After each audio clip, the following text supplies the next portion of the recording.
Chiranjeevi God father free release సమావేశంలో చిరంజీవి ఆసక్తికర వ్యాఖ్యలు చేశారు. పవన్ కళ్యాణ్ అంకిత భావం కలిగిన నాయకుడని, అలాంటి నాయకుడు రాష్ట్రానికి అవసరమని ఆయన అన్నారు.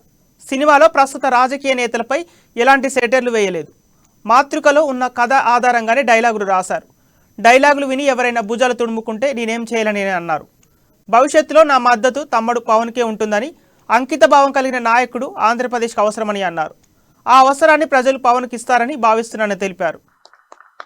తన నిబద్ధత, తన నిజాయితీ ఇవన్నీ నాకు చిన్నప్పటి నుంచి తెలుసు. నాకు అందులో ఎక్కడా కూడా పొల్యూట్ అవ్వలేదండి.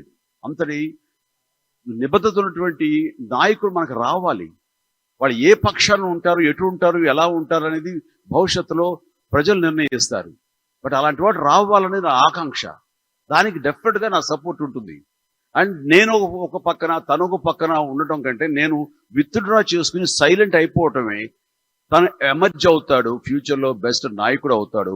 ఏమో ఏలే అవకాశం ప్రజలు తనకి